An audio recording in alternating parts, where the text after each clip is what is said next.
It is a big freaking night. You know why it's a big night? No. We haven't gotten together for a really long time, and there's whiskey involved. Yes. We've got 3 whiskeys from a distillery that I am not aware of. We could talk about that after the intro, but I think we're going to cover 3 whiskeys, and we're going to do the old what we watch when we drink. TV talk and whiskey talk, and maybe some more. And occasionally there'll be some outbursts, because I've got the Sixers Miami Heat game on in the background. We will chat some sports too. Run that intro. All right, let's do it.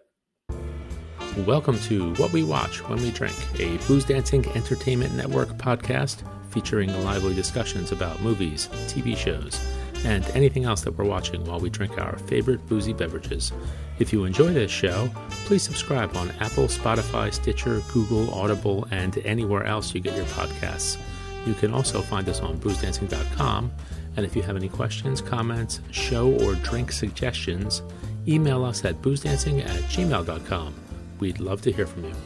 Hey, we're back. Whoa. Booze Dancing Entertainment Network is live. Yes. We are so live. We are on YouTube. We're on Facebook. We're on Twitter. We're kind of on Facebook. Where else? boozdancing.com. And this train wreck is going to be magically turned into a podcast that you can download later and annoy your friends with when you're at work. And we're going to talk TV tonight. We're going to talk movies. We're going to talk what we've watched, what we're watching, what we want to watch. And since we are the unofficial podcast and the podcast of record for the NBA and NHL playoffs, we will be occasionally chatting about the Sixers Heat Game 2, which is in progress. And maybe later we'll talk a little hockey for the hockey kids out there. Kings Oilers Game 2 from Edmonton. So we got a lot of stuff going on tonight. And the best part, maybe, is that we get to talk some whiskey and drink some. Yes. Correct? Yes. We hopefully will have more stuff going into our glass than my people are putting in the hoop. So your Sixers are a little, they need help. Oh, they need help. We don't need help. But you know what we need? We need whiskey. Yep. So let's talk a little bit whiskey. What are we doing here tonight? So we got a little thing called Filey Bay Whiskey, and it's from the Spirit of Yorkshire Distillery. If you could have a little thingy here. And it's in Yorkshire, England. And it says here, single malt Jolly whiskey. Old England. Yes. It is single malt whiskey made from field to bottle with 100% homegrown barley on the Yorkshire coast. So you want me to read a little bit about these guys? What's on the back of the brochure? Sure. It sounds beautiful. It does. I'm sure it is. It was filmed there. Speaking of things that at least I've watched, I believe Bridgerton was filmed there in Yorkshire. In Yorkshire? I believe so. I'm not positive, but I think so. I think I read that somewhere. I hope those crazy kids stopped at the distillery for a dram or two. I sure hope so. So, okay. So at the Spirit of Yorkshire Distillery, we're making world-class whiskey on the Yorkshire coast of England. We believe in doing things properly, and we're obsessed with every step of the growing and distilling process from field to bottle. We define each part of the whiskey creation process ourselves. We choose the variety of barley based on quality. We farm it sustainably, leading the way with our progressive farming techniques. We use 100% homegrown Yorkshire barley in our whiskey. We distill by hand and nose, and we source our casks from the very best cooperages around the world. Mentored by renowned whiskey expert, the late Dr. Jim Swan, our distinctive approach is to make a whiskey that doesn't just replicate Scotch. Instead, we take the best of tradition and apply new thinking to create truly unique whiskeys. Another Jim Swan. Another one. Fingerprinted distillery. It's amazing. That man was just crazy at helping people out. Very, very, very prolific. And where did we get all these samples from? The samples are from our fine friends at Impex Beverages. The great Sam Filmus was kind enough to email us and, Indeed. Send us some whiskey. And thank you, Sam. Thank you, Chris Udi, also at Impex. Hey, speaking of Sam's, our fine friend Sam Spears is watching. Well, he's retired now, so he can watch us whenever he wants, right? He's just chatting away there, probably with a cigar and some big flagon of whiskey, I would think, around his barbecue. We are his lullaby. We're going to put this guy to sleep. So we've got 3 whiskeys from Filey Bay. We've got the Filey Bay Flagship. We have the Filey Bay STR finish. And the STR is what? Shaved, toasted, and recharred? Bingo. Is that what that means? And then we have a single cask, and it's a Fino sherry cask. So we've got 3 whiskeys. As the ABV goes up, we're going to move on down the line. Correct. So the flagship, which is 46%, it looks like. Yes, it is 46. Shall we pour some? Are you poured? No, not yet. You should pour. Please pour. I'm going to pour. I'm poured. Nice little samples. Very nice. Is there a glug glug? Pretty look. A pretty color. There is a little glug glug. It's light. It's very light. It's pale. Pale, like pale gold. Can we do the clink clink? Oh, yeah. Hold on. A little cheers. Sir, cheers to you. Cheers. Welcome back to the Booze Dancing Network. We're back together live. Hey, that was nice. Very nice. Very nice. There we go. All right. All right. Let's give it a shot. Should I read a little bit about it or don't even bother? We'll come back to the reading. All right. We'll come back to the reading. Let's just give it a little nose, give it a little taste. Sniff away. It's light and fruity, I think. It feels very light and fruity. I almost get like maybe some peaches, like peaches and cream. How about that? Biscuity. A little vanilla, a little bit, maybe a very, very, very light cinnamon. Very, very light. I think I saw on their website that they do have a peated expression, but this would not be it, of course. No, not even close. And I don't think we have any of those. They just did a tasting online too, didn't they, on Twitter today? They did those tweet tastings, yes, with Steve Rush. Steve Rush, yeah. Okay. That was today, I think. Yeah, because they had one, and he had the an IPA cask, which I imagine they had some beer that was like treated with an IPA. Probably a local brewery that unless they make beer themselves. Yeah, what's it called? Did that also? Jameson did that a while back. Yes, the Castmates series. I thought it was pretty good. I like it. It's decent stuff. All right, I'm going in. It smells good. I like the smell. It's got some heat. Ooh, you're right. It's very spicy. So sometimes when we get these things, I think, did somebody label the little sample wrong? This is way hotter than 46%. Right. It's hot. It is not bad hot. It's just it's got some. No, not bad hot, but just it has surprising. some temperature to it. A wake up call at 6:09 p.m. on the Pacific Coast. It's really good. That's nice. It started off dry for me, and now it's got some actually good mouthfeel. It's actually a little more coating than I expected. A little bit. Let me read a little bit about it. Let me see what kind of cask it is. Because I'm trying to say. All right. This is called the Filey Bay Flagship. A beautifully rounded, soft, fruity, and creamy single malt whiskey. Hey, just like me. That's right. You're soft. We'll stop there. Whiskey made with 100% homegrown barley, bottled at 46%. Bringing together some of our very best and oldest whiskey, it has been matured in first fill, ex-bourbon casks that have been carefully selected and gently married together. I was going to say, I was wondering because I didn't really feel like there was any kind of a sherry or wine cask influence. They opened in 2016, I believe. Okay.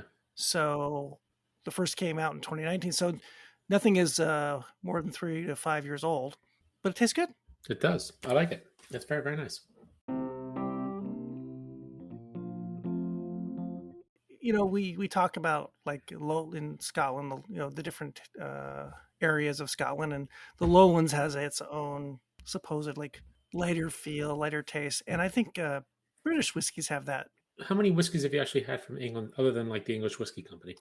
That one, this one, probably a couple others that I don't remember. Yeah. But they've all been kind of lighter. They've all been sort of lighter. They're not like heavy and dark and heavy and rich and heavy and like we're used to some, Highland whiskeys or, of course, like Islas and island stuff. I don't know if that's just a traditional regionality thing about being in England, that they don't like heavier spirits. I don't know, but this would fall into that category. I mean, this is not any of those. This would make a nice highball. I was just gonna say it would be great for cocktails, and it's easy drinking. It is. This is almost like maybe like a lighter, almost. I don't like to go with, because we drink peat all year round, so there's none of that. It's a winter dram, it's a summer dram. I don't care. Right. It's I don't either. But it is a little bit on the lighter side, even with the little spice. And once you adjust to the spice, it kind of smooths out a little bit. But I think the spices mellowed out. I think a lot of the spice was from alcohol, right? Yeah. Yeah, I would agree. The alcohol comes out quickly, and then on second, third taste, it's not as predominant. No, not at all. Now it's just I think I'm getting more of the fruit. I'm getting more of the fruit, and I'm getting that. Originally, I had that oatmeal biscuity thing. I got that more on the taste now. Like I'm getting almost like a custardy, like a vanilla custard kind of, Sure, with a little bit of a little bit of heat to it. Maybe even like a lemon curd or something in there too. Very, very light. I like it. That's very, very good. I didn't know what to expect. I really did not know what to expect. Neither did I. But yeah, so I'm excited now to keep going with these. So should we talk a little bit of TV? That's why we're here, right? Let's do it. But before that, how are your Sixers doing? Do we want to let the kids know at home? 71-84, 3 minutes left in the third period, and Tyler Hero's got the ball. Ugh. He's a hero. He is a hero. He is an amazing 3-point shooter, and he's an amazing kid off the bench. Yeah, 6th man of the year, right? 6th man of the year. Yep. Oh. I think Miami's they're going to be in good position here without Joel Embiid. It's an 11-point game, so who knows? We'll see. Anything can happen. That's the beautiful thing about sports. Yeah. Anything can happen. And if you're a Philly fan, anything bad can happen. That's for sure. Yes. All right. What we watch when we drink, this is the podcast that people have been talking about for years. We get together, we talk about TV and movies, and we drink. And first up in this whole category of things that we want to chat about with our first whiskey is things that we have watched. That we're done with, we're finished. We have not been, things that we've gotten through. And since it's been a while that we've actually gotten to do this and sat together, and instead of doing our mini podcast that we do, one show, one drink, the list is kind of long for each of these categories. So why don't you start? We have a little bit of a list that we kind of put together of things that we've already watched, and we can bounce around through the list and chat about them and what we liked and what we didn't like about the shows, and see if we want to recommend them to people out there in podcast land. There is a lot. There is so much TV right now, and there's more dropping every minute. You know what I would like to say is that there's TV all the time. There's never not TV. Yeah, but it's different now because they're all short seasons. They do like these 10-episode runs. So you figure in the course of a 12-month span, you could have 4 different shows, that start. Now, the good is that they're short seasons. The bad is that there's still going to be a year lag between the seasons, so you forget what you watched. That's the bad side. We are no longer in the era of a TV show that lasts 13 weeks or more. Right. We are get it in, get it out. Yep. And they're usually short. So there's a lot, and there's so many different platforms, and I can keep it pretty straight in my head pretty well. It's funny because my wife will watch a show. What was that on? Was that on Netflix? Was that on HBO Max? Was that on Hulu? How do you know about this? I'm like, this is our game, man. Supposedly, there are apps to keep track of of your TV watching. I would never do that because I would forget to use the app and not take the time to put the information in the app. Yeah. Yes, it is very confusing. I don't, and it's actually even harder for me, trying to remember which shows are weekly and which shows are just all out there, like the Netflix stuff. Right. It's a little bit tough for me to keep that. Do I have one more episode to watch of whatever, or can I just go watch them all at once? It's tough for me to keep track. All right, so we've got a lot of stuff on this watched list. So pick a couple. Pick one, and we'll. Should we pick the best, or should we work our way up to the best? Just randomly pick one. Randomly pick one. All right, there was one little show called Minx. It was on HBO Max, and it was an easy watch. They dropped like 3 episodes at first, and then they were doing like 2 a week for like 4 weeks. And it moved pretty quick.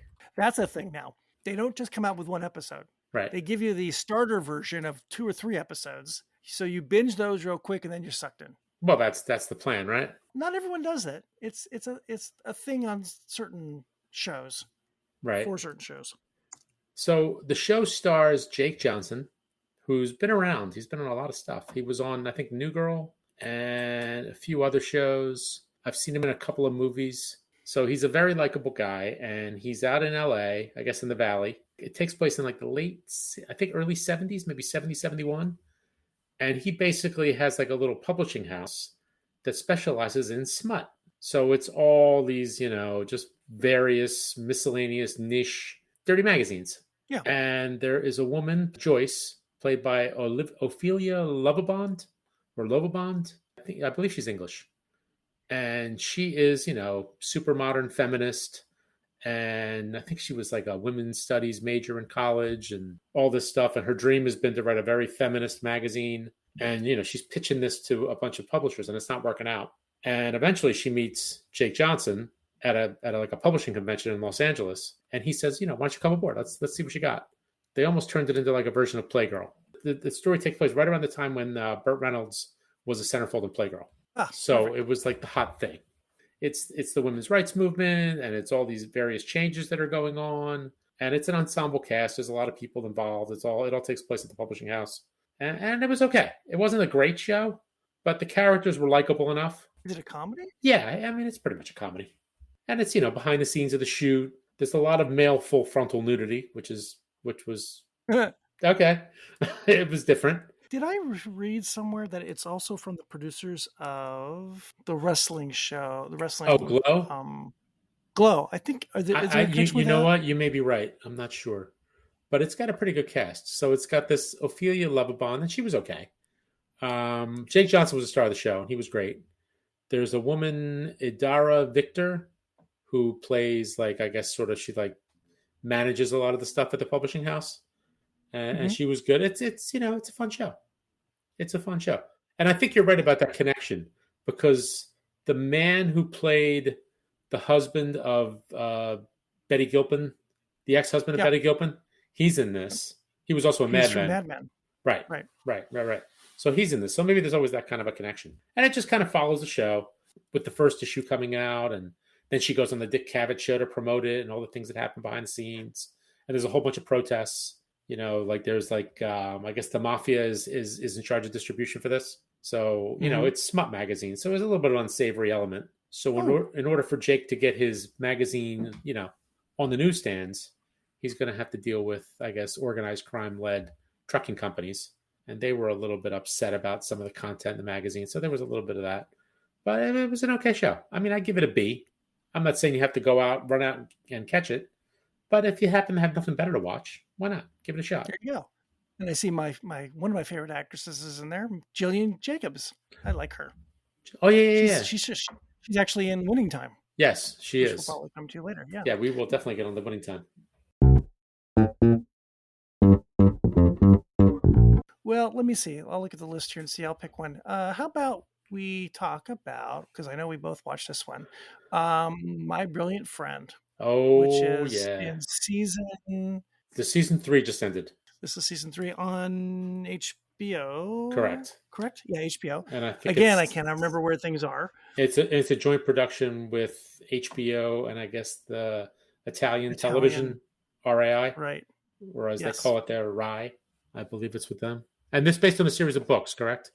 Is it something Ferrante? Elena Ferrante, I think. Yes. She has that's her nom de plume, I believe. That's right. That's a pseudonym. She was. And it's about two girls who grow up together, friends, in Naples. In Naples, but not the greatest part of Naples. Right. And a very kind of rundown neighborhood. And this is probably in the 1950s. They're growing up. I think so. I think it's in season 1. Yeah, it's like the early 60s into the 70s. Yeah, over the course of the 3 seasons. Right, yes. right. And you see these two little girls grow into elementary school students, and then into secondary school, and then into high school, and then potentially into college, and how their lives change and how they grow up. And it's a very rough life that they live in Naples, and they both want to get out, but these two actresses that play these two girls, who I don't know if they're actually in the first season. I don't remember if they're in the first season at all. They are, but they are. Yeah, because it was like it was the little girls for like the first 2 episodes or so, and then they move into high school, right, or whatever they call it. And now in season 3, there are adults, married, kids, and living their own lives, but a lot of the drama that was in their past is still around. And one of the girls, one of the sister girls, the stars, is a professor or a writer, right, and who's, I think it's semi-biographical, autobiographical, right? right. Of the woman who wrote And the she books. kind of moved on, and went about her way, and went to college in northern Italy, and she got married to her husband's a professor. So she's in that elite category of in on the poly sci spectrum, whereas the other, her friend, is still back in Naples, or has gone back to Naples, and she's had a pretty rough life, and she's married, but she's still brilliant, and she gets a job working kind of isn't it IBM at Yeah, I think computer so. stuff. Yeah, is it her husband? He's not her husband though. Yeah, I don't think they're married. I don't No. remember if they actually get married, but it's I hate the term, but it's a gritty show. It's a Oh, it's very very dark gritty. show. I watch it with a sense There's of dread the entire time. I always think something terrible is going to yeah, happen. you wonder what bad thing is going to happen to these, or what uncomfortable conversation is going to go on, or how a child is going to see something that they shouldn't be seeing. It's very difficult to watch at times. As I've said in the past when we've talked about this, every episode feels like a movie. Oh yeah. It's shot like a movie. We used to get that sense sometimes from The Wire and Sopranos, that these shows were individual episodes, were like a movie in itself. And that's what My Brilliant Friend is too. It's just amazing. And it's beautiful to watch too. There's the scenes in Italy are just gorgeous. Oh, it's fantastic. The cinematography is tremendous. The music is fantastic. So let me ask you a question. When you watch the show, you know how like if you're streaming it, you could skip the intro? Do you ever skip the intro? I probably have, but generally I do watch it. Yeah, I just love the way they did the opening montage, and the music is fantastic. Like the last episode of season 3, which we won't get into spoilers, but that was just ridiculously beautifully shot. Yes. With her and with Linu, that's the girl, that's the teacher, right? She's the writer. Yep. And then with her little fling with Nino and all that stuff, and just the way they shot it with the lighting, and it was just fantastic. It's amazing. Yeah, it actually feels a lot like, I don't know, elements of The Godfather in the when they're in Italy. Mm-hmm. There's just that beautiful sense of the surroundings, of the terroir, of what is happening around them. When they go to the ocean, when they go to the beach, when they're driving on a highway, it's really pretty to watch. So it's highly recommended. I don't know, it's probably been won or been nominated for some sorts of awards over the last 3 seasons, I'm guessing. And well deserved. And a 4th season, I believe, is already coming. Yes. I think we saw that, right? That's my understanding. And I believe these 2 girls are signed up to be in it, because at some point they are going to probably move on to whether in middle age, and whether they'll still be these 20-somethings that are playing them will be interesting. Or they're going to move to what's interesting is different actresses. These 2 girls are only like 18 and 19 or 19 and 20. They're very young. They're really young, and they're playing late 20s at this point. Late 20s, yeah. So they could potentially stay into their 30s or 40s, I suppose, with some great makeup and costumes. Yeah. So highly recommend from both of us. Oh, My Brilliant Friend. I really liked it. And I have to thank you for pointing me in that direction, because I tried to watch it at first and I was like, but you spoke so highly of it that I had to go back. So I am assuming you watch with subtitles. Yes. You watch the Italian version. Yes, because I mean I know some Italian, but it's tough. But Neapolitan Italian is much different than Italian. It's different. Some of the words I have no idea what they're saying. I mean, the accents are thick. What's that one I watched that you kind of watch? Oh, Gomorrah. Gomorrah. Right. That's the same thing, right? That's also in Naples. Yeah. Different, and I think they make references in the show, in both shows actually, but definitely in this one they make references to speak Neapolitan. Right. Right. Right. It's speak the right language around your kid, or the right dialect. And the one who's the writer in the show, the actress is Margherita Mazzucco, and then the other girl is Gaia Gerace. Yep. And but because her husband is Northern Italian, and he comes from a scholarly background, the whole bit. So they, Oh, you mean in the show? Yes. In the show, yeah, in the show. What's his name? I forget the husband's name. Pietro? Yeah, that's right. No, is it Pietro? Yeah, and I started to feel a little bit of sympathy about him towards the end, but he was still kind of an ass. Every guy in the show is awful. All the men are awful, and the women aren't that much better, to be honest. No, but they are but the women are treated horribly. Oh, absolutely. In this era and in that culture. It's really bad. So on to bigger and better and happier shows. Pick one. Pick one. Okay. What do we got? Minx. You want to talk winning time, or or should that be watching because it's not over yet? Oh, it probably should be watching. You're right, because there's one more episode, right? We'll move that one to later on. Okay, let's pick a movie. So movies. There is one movie that's kind of a sleeper, and I don't think it ever got released in the theater. It was strictly on HBO Max. Kimi. Oh yeah. And it's with what's her name? It's Lenny Kravitz's daughter, Zoe Kravitz. Zoe Kravitz. Zoe Kravitz is the lead, and it's directed by Steven Soderbergh. I don't know if he wrote it, but it's sort of like it's kind of almost not post-pandemic, but it's transitioning from pandemic to post-pandemic. She works for a company, let's say like Amazon's Alexa, right? So, Amazon has Alexa and, Apple has Siri. Well, she works for a company that has the thing called Kimi. And basically, when you ask a question and it doesn't know the answer, all these unanswerable questions go to all these folks that go out there and look for the answers and type it in. And that's what she's doing. And it turns out that they're actually listening to people like pretty much all the time when this device is on. Did you ever see Blowout or Blow Up? There were two movies. No. There was a movie by Michelangelo Antonioni from the 60s called Blow Up. No, Blow Up. Blow Up? Yeah, Blow Up. And it was about a photographer that he takes a shot and he thinks he saw like a murder taking place in the background. So he keeps like blowing up the image and blowing it up and blowing it up to see what's going on. And I think Vanessa Redgrave's in it. This is back in the 60s. And then Brian De Palma in the 80s did Blow Out. I'm sorry, Blow Out with John Travolta. He was a sound engineer working on a movie. He's in Fairmount Park and he thought he heard a gunshot. Right. And like this car went off the road and, the guy who was in it, died or whatever. And, it was this whole thing where he's trying to just uncover this mystery. So with this one, she thinks she heard a murder. And, she's going back to her company saying, can you pull the tapes, this, that, the other thing, all this kind of stuff. And she's trying to uncover the whole thing. And of course, it's the tech age. This company, of course, has an IPO coming out. They're trying to squash any negative press before the IPO. And there's all this like crazy stuff going on. But it was pretty good. It was actually really, really good. It was kind of fun.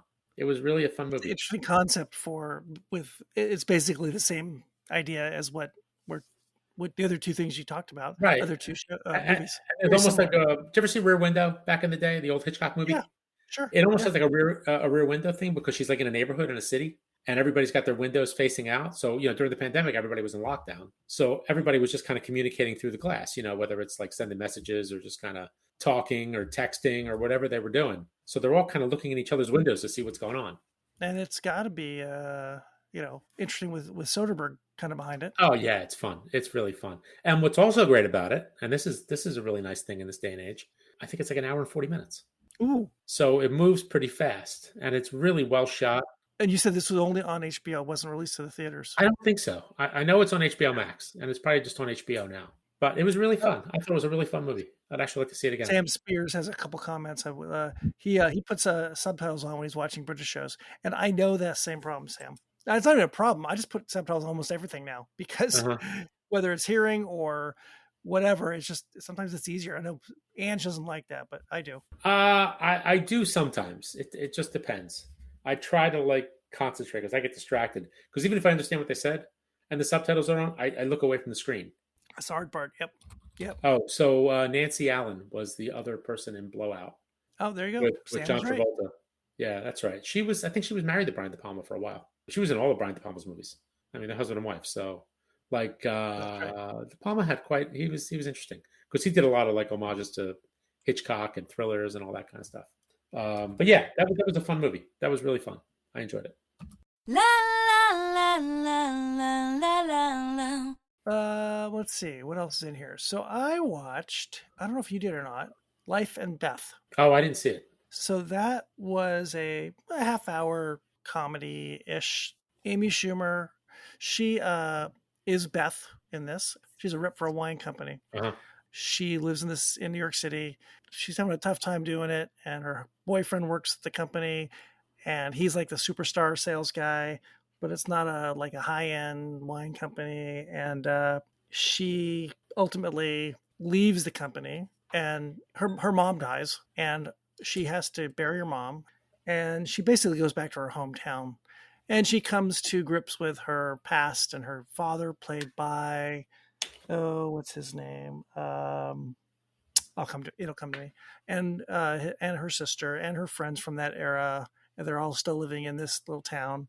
She tries to sell wine to this farm and kind of and maybe hook up with this winery as a client, and she meets Michael Cera, and Michael Cera is somewhat of a farmhand on this at this winery.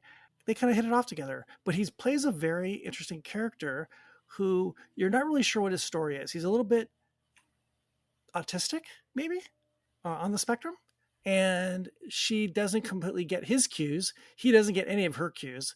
Somehow they're kind of mated in some odd way. But she is trying to figure out her life at 40-ish, and does she want to go back to the city? Does she want to stay where she grew up, and kind of reconcile her past? And it's Amy. She's funny. It's written funny. She's kind of the odd fish in amongst all of her friends in a lot of ways. It's not laugh out loud comedy. It's a dark comedy, but I liked it. I think I'd give it a thumbs up and say, give it a shot. What about you? Got another one? Another movie or another show, or it doesn't really whatever. matter? You know what was actually shockingly good? The Batman, the latest one. Yeah, you said that. You liked that. I liked it. I thought it was actually really good. That was released to the theaters. Yes. But now it's on TV. It's on HBO Max right now. It's on HBO. But I didn't want to see it at home because I knew a 3-hour movie, I'm going to get on the couch. Next thing you know, I'm lying down. I got the blanket. I got the pillow. I'm in my comfy corner. Comfy and warm. Yeah. So no. So my youngest and I, we decided to just go to the movies and watch it. So, and it was good. I really, really liked it. There were no, it wasn't boring. It wasn't too over the top. What I liked it is that there weren't these big, huge action set pieces, which is not to say that there wasn't any action, but it wasn't too ridiculous. I mean, it's ridiculous, but it wasn't that crazy, And what really got me interested in going to see it was I saw how they made it. And it sounds like they did a lot of what they did with The Mandalorian, where they have they shoot it in a soundstage with the LED screens to project it. So they did a lot of that to create the city, and a lot of the scenes were all done on sound stages. Wow. So it was pretty neat. But the magic of movie making. Yeah, but the thing was, they kind of pushed the envelope a little bit because they're usually it was used for just a scenic backdrop, whether it's the desert or whether it's a forest or something like that. This time they had to create a whole city. Who directed it? Matt Reeves. I don't know what else he's done. I don't know him, but it was good. What's his name was pretty good. Robert Pattinson. Is that his name? Yep. And your girl Zoe Kravitz. Zoe Kravitz was very good. She's, I guess, Catwoman. She was actually very good. And you know who's in it? What's his name is in it? John Turturro. John Turturro. Yay. John Turturro was great. He plays a mobster. He was fantastic. Jeffrey Wright is in it. He plays Commissioner Gordon. Colin Farrell's in it, I think. No, I don't think Colin Farrell was. Yeah, Colin Farrell's the Penguin, I think. Colin Farrell was the Penguin? Yeah. Really? I didn't realize it was so. him. Nah. Hold on a second. Now I gotta look this up. I didn't realize it was Colin Farrell. He was unrecognizable. He was absolutely... It's a penguin. He's a penguin. Really? Get the hell out of here. No, it's my garage. I'm not leaving. Oh, come on. Come on. Work with me here. I am totally in shock. Yeah, I remember reading an article about it. Wait. Oh, really? Wow. I guess you didn't stay for the credits, did you? No, I didn't. How could you not stay for the credits? No, you might have missed Batman, the outtakes, or what's happening in the Batman 2. No, I didn't see it. Oh, you know what? Andy Serkis. Oh, Gollum. Yeah. Now, what's interesting with him, though, he's always been a kind of, doing those kind of things because he was King Kong. CGI guy. Yeah. Right. King Kong and Gollum. And he's also Caesar in the Planet of the Apes. Right. Now he's actually Andy Serkis. Yeah, because I think his breakout was in Black Panther? Oh, yeah, that's right. Right. He was the South African guy with the wacky arm. I will never do CGI again. You'll only see my real face. He's really good. He's really, really good. It's interesting. Now that we all know what he looks like. But I kind of think he had the better career the other way, though. Wouldn't you love to just be the guy that everybody knows your name, everybody knows your role, but nobody knows who you are, and you just kind of live anonymously? He maxed out on that. Yeah, He wants his face shown. He wants people to love him as him. So, but yeah, it was actually a really good movie. I liked it. You know, it was 3 hours long, but it moved pretty well. And again, it was more of a detective show than just a regular old superhero show. You know, they're working a case, they're doing evidence, all that kind of stuff. So it was kind of cool. I think I'm superheroed out, so it's really tough for me to kind of jump into one anymore. Yeah. But you know what else was good though? Marvel stuff. The Spider-Man movie was pretty good. The last one. What's that kid's name? I get all confused. Tom Holland. Tom, yeah, that guy. Yeah, Tom Holland he's great. Like him. He's a likable guy. He's a very, very likable guy, and he's a good actor. He would like this whiskey, I bet. I think he would. He could. You know, we should get him and Zendaya on. Oh, we should get them on. You know? I think I'll send an email after we're done. Yeah, they're good together. They got good chemistry. Those two crazy kids. I hope it works out for them. You reminded me of something that wasn't on my list, and I'm going to put it on this watch list because you mentioned John Turturro. Yes. Severance on Apple Plus. Oh, Did you watch Severance? I watched the first couple episodes. It was a little too draggy for me, I think. Weird? I don't mind weird. It was weird, but it was just, I don't know. It was just kind of like, it was a bit of a slog. Speaking of slogs, 86 to 104. Yeah, I saw. And not in a good way. You should have to put your money on somebody else. Well, I don't put any money on games. You know what? It's not a series until someone wins on the road. That's the old cliche. And it's kind of true. Miami did what they're supposed to do. They're going to win. They have to win their home games. And now Philly's got to go win their home games, and they're going to get their center back. Yeah. But it's not a series until someone wins on the road. But you know what they should have done? You know what would have been cool? If let's say there was a couple days and Embiid could have played, and he put a mask on, like a Darth Vader mask, because it is May the 4th. And he's just out there as just the dark side of the Force. That would have been fantastic. Well, I believe he is going to be. He has to wear a mask, I think, the rest of the way because he's got a broken orbital bone. So that's not something you walk around with on a basketball court without some protection. Nope. Well, I like Severance. I thought it was actually fun.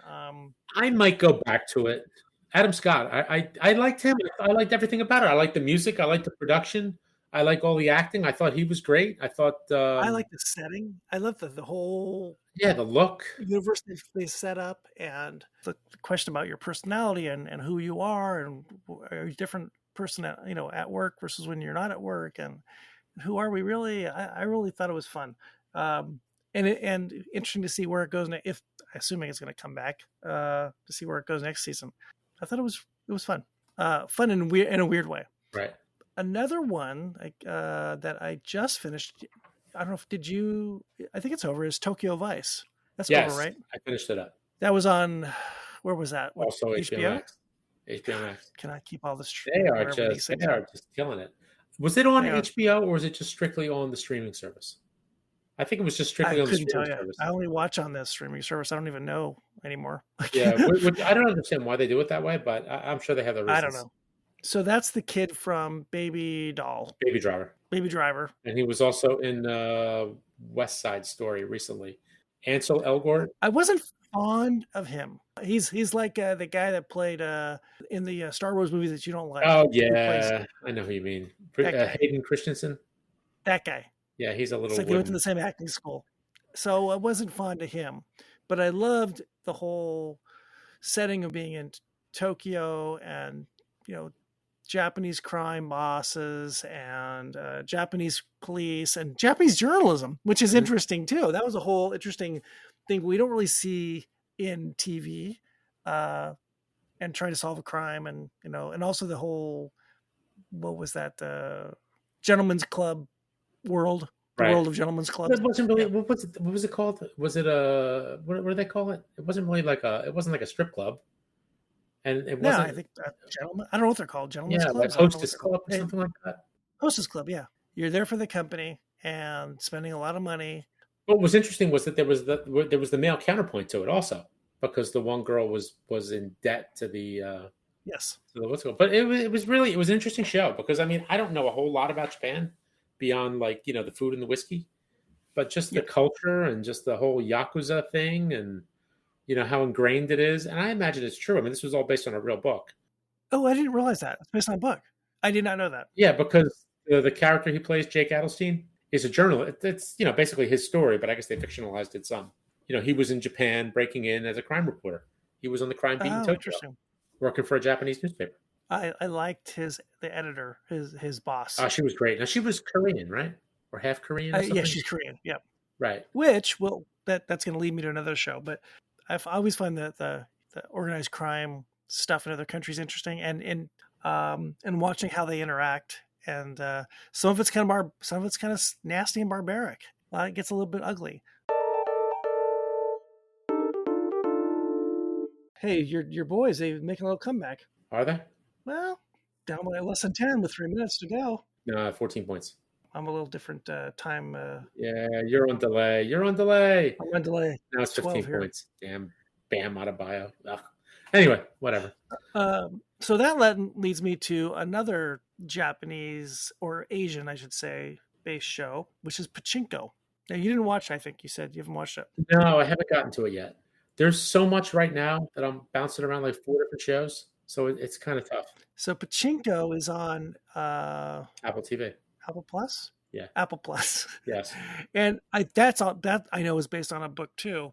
And it covers the life of a Korean family tree from the late 1800s until the 1990s. Okay. And one girl is the central. She's a little girl in the 1800s, early 1900s, I guess, to the 1990s, where she's basically an old woman. And the show goes through back and forth between different time periods and different cast members in different parts of their lives. And so this family's Korean, or this woman. This is at the time when, in the beginning, Japan takes over Korea, parts of Korea. And so these people they're living under Japanese rule, and they're supposed to speak Japanese, but they're treated like second-class citizens, and Koreans are just not high on the system in Japan.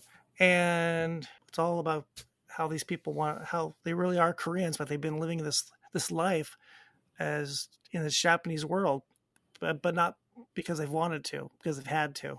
Mm-hmm. And there's some historical parts of it that are based on real historical facts or episodes, and the acting is just great. Now this is a little complicated because if you don't like subtitles, this is not the show for you. It's in 3 languages. It's in Korean, and it's in Japanese, and there is English at some points. So you are bouncing around between those 3, and they actually tell you in the beginning of the episodes that in the subtitles, which you're watching in English, I think it's the Japanese version is in in blue, and then the Korean language, when that pops up, it's in a different color. It's like yellow or pink or something. So you're bouncing around. It's really interesting, and you're learning about 2 different cultures, and you're seeing history. It's really good. The acting is great. It's just so good. It looks really good. I haven't gotten to it. I think, and the nice thing about it is it'll be there. It's not going anywhere. Nope. It'll be waiting for you. And I got to tell you, the end of it is. You're going to spoil it already? Amazing.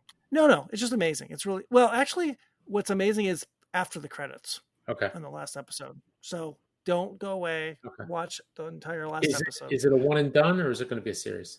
I don't know. That's a good question. I don't know how the book is, so I couldn't say, but I'm not sure. I think it should. To me, it should end. I don't think it should go any farther. Okay. It's so good the way it is. Yeah, I want to get to it. I want to get to that. I actually do want to rewatch Severance. I want to try it again. The problem is it's kind of a heavy show, and it's got a very kind of relaxing sound to it. It's easy to fall asleep to. So I can't watch it late. I've been watching it late at night, and I pass out every single time. So I need to try it again.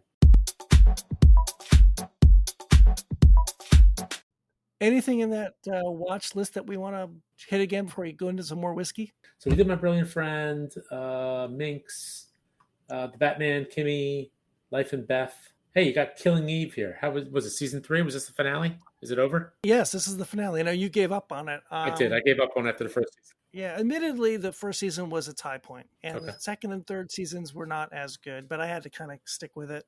And season 3, this new one, kind of wraps it all up, and there's been a lot of chat about whether it ended well or not. Okay. I don't know. I mean, I think endings are tough on all these things. I gotcha. It's you want to see those two people so bad acting, and it kind of bounces. The Jodie Comer, Jodie Comer, and Sandra Oh. Sandra Oh. They're so great, even with crappy stuff. Yeah, Jodie Comer has no shortage of work these days. She's in everything. Do I give it a thumbs up? I don't know. You might be happy if you just ended it season 1. Well, then I won't go back to it. There you go. So shall we pour a second? Yes. So where are we going now? So we're going to do the Filey Bay STR finish. And this is 48% ABV. Now, since you love saying STR, say again what STR is. Shaved, toasted, recharred, right? What does that mean, though? Talk to me. Tell the group, tell the fans out there what that means. They get a used barrel, right? Because none of this stuff goes into a new barrel. And I believe it's almost always a wine cask barrel, a wine barrel. When they do this. Right. So they take the barrel. They like shave off some of the outside. Like they go in and kind of clean it up a little bit. I guess the inside. Yes. Yeah, the inside. I'm sorry. Yeah. So they go in, shave down a little bit of the cask, and then they refire it. Correct. Right. So you're kind of you've got some of the old in there, and you've kind of creating new wood. What's Sam saying? And he said, fun of us. So he said he's retired and he doesn't have time to watch as much TV as we do. And yet here he is watching us. That's right. That's because he loves us. He loves us. Yeah. The STR thing is, I think it's a Jim Swan creation. All right. So let's pour this one out and then I'll read a little bit about it. This game is over. Yeah, I'm sorry. You guys are down 0-2 now. Yep. Going back to Philly. Down 0-2, baby. Going back to Philly. Oh, well. What are you going to do? And with that, I'm going to be putting on hockey. Oh, so hockey nerds out there. Just so you know, the Tampa's up 5-2 in the third over the Maple Leafs. Leaf Nation is going to be really upset. All right. So again, this is the Filey Bay STR finish, Yorkshire single malt whiskey, 48% ABV. Sir, you didn't clinky or no cheers? Well, you didn't pour yet. Sorry. There you go. All right. You want me to read a little bit about this first? Sorry. My bad. Yeah, read away. Oh, Sam loves us, he says. What a guy. What a guy. Sam. You're the best, Sam. All right. Filey Bay STR finish. Spent years maturing in bourbon casks. Casks is very difficult to say. Before being transferred for finishing, in quotation marks, in shaved, toasted, and recharred STR red wine barriques, which came from sunny vineyards in Spain. Then bottled at 48% ABV exclusively for the United States. They want some amount of character coming from this STR cask, but not like a fresh one. It's used but newish. It's changed. Wow. I just got a lot of vapors on that one. I put my nose in it. Oh, that's interesting. I didn't get that. Maybe I went too far. Maybe too much with the schnoz. That's interesting. Okay, that's better. It loosened up. I just had to get through it. So this definitely has that wine character to it. It smells very nice. Definitely some dark fruits. Yeah, but not super dark. Not like really like like an Abuna dark. Like a first no. Not like a second fill sherry cask or something like that. Just a light touch of it. Like a little bit of raisins on top of your rice pudding. Yes, very nice. Rice pudding. I don't really like raisins in my rice pudding, though. I don't like raisins cooked. No? That's my thing. I like raisins. I love raisins. I get raisins all day, but I don't like them cooked. Huh. Okay. I don't like hot raisins. How about no raisins in your bagels? No cinnamon raisin bagel for you? I do. No, I don't know. No, I do like raisin bran. Okay, but that's not cooked. Oddly enough, that's not cooked. We're cooking with gas here. We're cooking with whiskey. We could cook with whiskey. I like the smell. I like it. It smells really good. All right, I'm going for a taste. Definitely not the drawing sensation I had with the flagship. This is definitely initially more mouth friendly. I think it's a little hotter. Really? That's funny. No, it is by percentage. It's a little bit hotter. I thought the flagship was way hotter. It's spicier. How about that? It's got a little more spice to it. A little more tingle. Really? I don't. I think it's just the opposite. No, this feels a lot more mellow. I wonder if my casks or my bottles were switched. You poured the right one, right? I did. The STR? I can barely read, but that I can read. That's nice. It is nice. It's not super rich. Like you still get that light bourbon-y thing to it. That's where you get that STR influence, I think. Because if you didn't do all the STRing, is that a thing? Mm-hmm. Bye, Sam. Thanks for dropping in. Thanks for tuning in to what we watch and we drink. Cheers, Sam. I think it'd be way different if you didn't do that STR process, and it would just be whatever kind of wine cast that was. I can't remember what you said. Something from, was it sherry? Yeah, it was a sherry. It was something from Spain. No, it was a wine. It was a red wine. Barrique. It was a wine from sherry. Yeah. It was Barrique, right? Whatever that means. Barrique. It's a kind of wine, kind of grape, I believe. Just says red wine barriques. So this is a really light effect, I would say, of wine influence on this bourbon cask spirit. It sounds like they take the Yorkshire, not the Yorkshire, I'm sorry, the flagship, right? And they just do something extra with it, right? This is the basic stuff, the flagship, and then they do things with it for all their other expressions. And this one happened to go into this STR cask. Like almost like Glenmorangie does. They have their base 10. Yeah. The original, and that's all bourbon cask.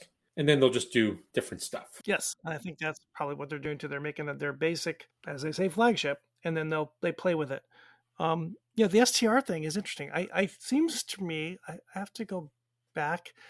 The STRs from Milk and Honey. Yeah. I think they have more of a wine influence on this. This is pretty minimal, I think. Yes. Yeah, it's not over the top. It's just a nice little bit of extra fruitiness added to it. It's actually not bad. No, I like it. No. It's very good. It is very good. I think this actually would be really good for cocktails. I mean, I don't know. What kind of cocktail would you make with this? It's a little bit more fruity yeah. than the flagship. I don't really know CABV. You noticed it. I don't. Hey, guess what? The other half is here. The other half of what? This guy. The other half of the horse, obviously. Come on. Are you the front end, the business end, or the I think we know which end I am. You're a huge ass. We are welcoming the other half of the East Coast office, Mike. Hello, Mikey. Hello. What did you drink so far? We did the first one. We did the Filey Bay Flagship. The first one. Thanks. That's helpful. The flagship. We went ABV order, so we did the flagship first. So do you want to try that first, or you want to just jump ahead? Well, I don't want to slow you down. Just jump in. Hey, I am unplugging and plugging back in. I'll be right back. Okay. He's unplugging and plugging Was back in. Was it something I said? I don't know. I'm not sure. I can't hear you. I just get here and he leaves. How about that? Nice going. You just what you did? You just stole his internet. Did I basically just kill the crowd? No, not at all. He's on mute right now. You're on mute. I'm back. Hey, you're back. It's a microphone issue. I fixed it. Hi, guys. Hey, Mike. Howdy. What are you drinking? Did you try? I grabbed the flagship while you banter. Okay. We're bantering away. We were bantering away about the STR, but we can banter a little bit about the flagship. STR. Yeah, the flagship's pretty nice, right? What do you think? Well, you haven't tried it yet, have you? No, I'm just nosing it. So we shall not lead the witness. We'll let you try it. We will beat the witness about the head and shoulders, but we won't lead them. Or a bag of oranges? What are we going to go with? Well, you don't want the bruises. Exactly. Obviously, the bag of oranges. You want the bag of oranges. The internal bleeding, sure. What was that movie? Grifters. Grifters. Is that really a thing, though? How would I know? Like, I don't understand that. Like, how do you beat somebody and they only get internal bruising and not external? How does that work? Get a bag of oranges. You got a couple kids. See what happens. Yeah. Try them on the kids. No. The kids. I didn't say try them on the kids. It's just no. The kids.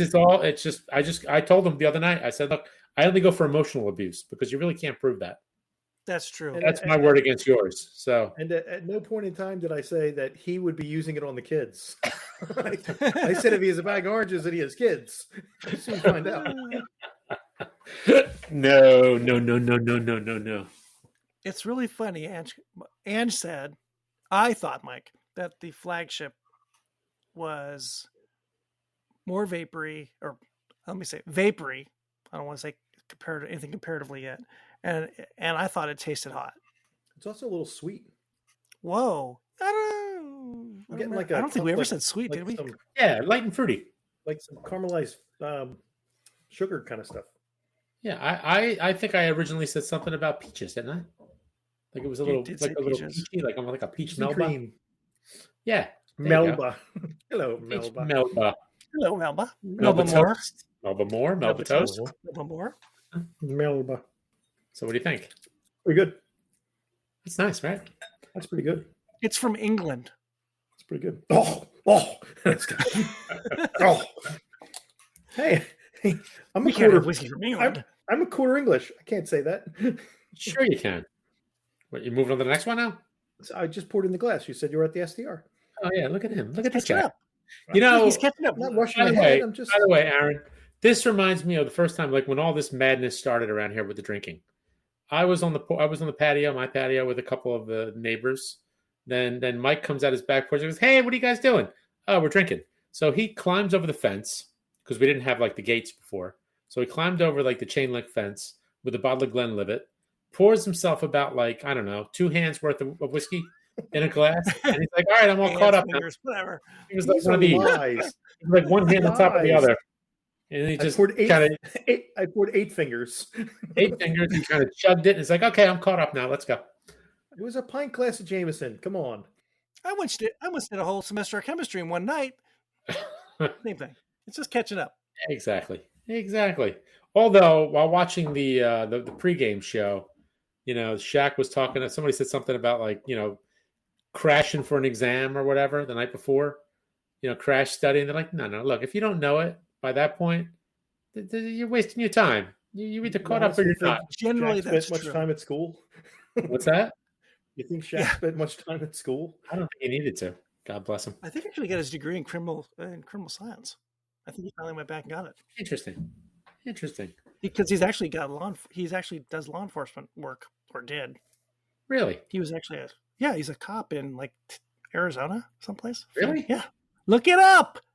Good God. Who knew? I'll look it up. Well, things you learn. Mike is talking STR stuff. The things you learn. So you're on the STR? Decidedly different on the nose. Yeah, it's good. It's nice.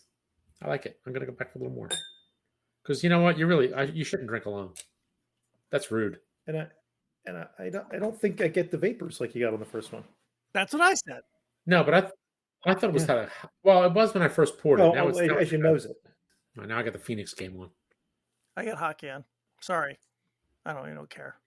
Hockey. So what do you think there, Miguel? All right, Shaq was sworn in as a Clayton County Sheriff's deputy. Really? When was this? 2016. Wow. Yep. Wow. Clayton County, Georgia. Fascinating. There you go. And I think there you go. It tastes a little thicker and a little hotter. Mm-hmm. I thought so too. Well, I thought thicker, hotter. But not hotter. A little hotter. It's good. I like it. It's good. That's very, very good. This is very nice. I like these. Now, is this STR? Is this going to be one of their? Not that we would know, but is this going to be one of the things that they have all the time, or is this like an experimental casking? Well, this one was for U.S. only, I think. No, this particular one. So on their website, they list 7 different whiskeys: the Flagship, Moscatel Finish Batch 2, STR Finish Batch 2, IPA Finish, Sherry Cask Reserve Batch 2, Double Oak 1, and I guess that's it. I guess those are the 1, 2, 3, 4, 5, 6 of them. So I'm guessing the STR is going to always be on their list. Okay, good.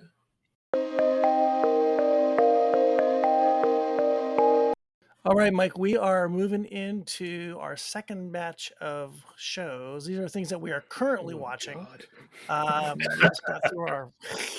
What do you want, Mike? You're on like the Mighty Heroes? I'm just watching CBS Evening News at 6:30. I'm catching up on my Matlock. Got a few of those left. You know what you need? You need a little Murder, She Wrote. That's what I'm moving on to next. I got a Murder, She Wrote. Then after that, maybe a little Golden Girls to pick me up, a little laugh. I need some Rockford Files in my life. Do you? Oh, Rockford Files. I need some Jim Rockford. That's a good show. Now I know there's a couple in here that Mike has watched. Angela, you guys are watching Bridgerton, right? Season 2? I actually finished it. I just realized that I finished it. You finished season 2 already? Oh wow. Yeah, I finished. Yeah, me and the wife watched it. Is that Netflix? Yes, and they dropped all the so it's all out. Yeah. You can watch it all. Yeah, it's all out. We binged it. So how does it compare to season 1, which I dropped off after 2 episodes, I think? I will say the first episode I was a little bit, but then once I got past it, because I was like, I don't know. I remember this whole thing about starting it late, and I'm comfortable on the couch, and I'm out cold. Mm-hmm. So the first episode I was so on, but after that, I thought it was really good. I thought I was going to miss like the whole storyline with the Duke because I thought he was a pretty good character, but they really made it work. They changed things up. They focused on the eldest son. On the next one, yeah. I think it's Anthony or whatever it was. Anthony. And he was good. It was really, really good. It was interesting the way they did it. And it's we've been watching TV, movies. You watch the clock every once in a while. Like you just wonder where the storylines are going. Yep. So we get like about halfway through, and I'm like, how are they going to stretch this out? And they did it. They were pretty creative. It was really good. It was actually really fun. It's based on a book series, right? Right. And each season is based on one of the. There's 8 children. It's right. based on each of the 8 children getting their love life. So it runs through their particular life. And I haven't read the books, but from what I understand, the books are fairly self-contained. So if you're expecting to see the Duke again, you probably won't, because he's not a character that continues on, because the daughter met happiness already, and we're on to the next one. Right. So it runs through each of them. And each of the kids, it's 8 kids. Each of them has a different letter of the alphabet, and they kind of 8 books, 8 kids. It runs through the whole thing. Yeah. And this is a Shonda show. Yes. Right. Yeah, I think Shonda optioned the books. Yep, it is Shondaland. Shondaland. Yeah, it was good. I really enjoyed it. It was a lot of fun.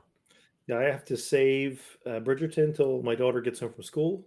Okay. And we have stockpiling all of the Outlanders, so we can blow through all those in one binge.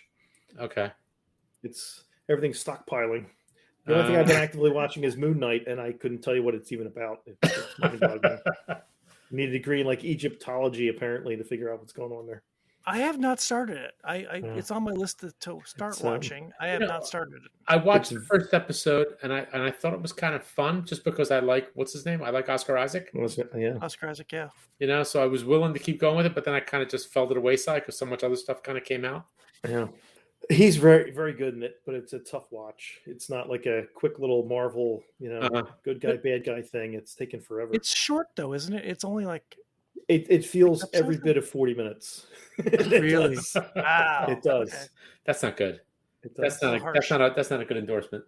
It does. And you had Atlanta on your list. Did you get through season? Is it still going on? It's still going. It's not done yet. They almost made it like it's been 3 years since the last season, so I don't remember it as well. I remember liking it. It's really weird. It's really quirky. I like the quartet of main characters. So it's what's his name? Donald Glover, Tyree. I can't think of his name. I can't think of the actor's name. But the cast is great. The 3 characters, and then there's Zazie Beetz, who plays like the love interest, sort of Donald Glover. Like they had a kid together, all this kind of stuff. And he's basically managing his cousin Paperboy's rap career. And there's a noticeable difference in terms of how successful they've become. So now they're on a European tour, but they've done it as like an anthology series where they have these like standalone episodes. Oh. And then they'll do like 2 standalone episodes that have nothing to do with the core cast. And then they'll do a couple episodes with the core cast in Europe somewhere with some weird thing that's happening with them. And then they'll do another like standalone episode. So it's a little bizarre. It's a little jarring. Has it been that way all 3 seasons? No, it wasn't. This is different. They're doing it a little differently this year. And I think they said they've shot 2 seasons of it already, but they're going to do 1 season and they're going to release the other season later. So it's good. It's interesting. They're tackling a lot more like social issues and, white versus black and just how we're different and how things are done and how much, whether it's blatant racism or just kind of subtle racism that still exists, because it's not going away. There's no way it's going away. But it's interesting. And there's just really people like you. What's that? Not with people like you. Hey. But I mean, I like the show. I like the characters. When the 4 of them together, they're fantastic. The guy that plays Paperboy is just so good. He's just so good. And Donald Glover's great. And it's really good. Is he a steely-eyed missile man? Is he what? A steely-eyed missile man? Who? Donald Glover. I don't know that reference. In The Martian. In The Martian, he's the that's right. He's a steely-eyed missile man. Yeah, it's interesting. It's very unique. It's a little like, again, it's weird because there's no continuity with the storylines. So we've all gotten used to these like stories that go on over multiple episodes, and that's still there, but now they kind of break it up and they're kind of standalone. So getting a little creative with the storytelling process. Yeah, it's different. It's pretty good. It's pretty good. Not as good as the first 2 seasons, but still pretty good. Has anyone started watching The Flight Attendant? I did. I got to go back to it. I watched the first 2 episodes, and I have to go back because other stuff has come up. Stockpile till my daughter gets home. The Flight Attendant? Yeah. It's wacky. It's ridiculous, but it's fun. I don't remember that the episodes were only a half hour long. Are they? I thought they were a little longer. I think so. I thought they were. Okay. And I was surprised at how quick they went, each one. She's great. I mean, what's her name? Kaylee Cuoco? Kaylee Cuoco. Yeah, her. Yeah, she's fun. I think she could be, I hate to say things like, the next Lucille Ball. I think she can be a great comedic actress. Or arguably she is. That's... either in a long maybe she'll get lucky TV and be on a show. sitcom at some point. That'll last maybe 10, 12 years, something like that. Maybe. Or, I'm surprised. Has she done a rom-com movie? Maybe. But I can see her in a rom-com. Oh, like a movie, you mean? A movie, yeah. Oh, okay. Yeah, I'm not sure. I don't know. She's really talented. Yeah, there's something to be said about a steady paycheck, too, with like a series. Sure. Yeah. Well, this is she's playing like 3 or 4 characters in this show. Yeah. Well, I don't want to give it away, but she's playing different versions of herself, or in herself. She's just really talented. Actually, the whole cast is. The whole Rosie Perez thing is kind of weird. Now, hopefully it kind of peters out, ties together at some point, but right. So far, I'm not sure where that's going, but I really enjoy the show. I watched the first 2 and I kind of got, sidetracked because so much other stuff kind of started. Better Call Saul's back. Well, wait, let's go there. Since you brought it up, Better Call Saul, the last season, the final now. This isn't getting broken up, right? It is getting broken up. Oh God! Well, because of his ailment, or were they planning this? Ailment? He had a heart attack. Well, he was out for a while, right? I think they're just milking it. They're just trying to stretch it a little bit. Yeah. Ugh, I hate that. I'm really annoyed by that.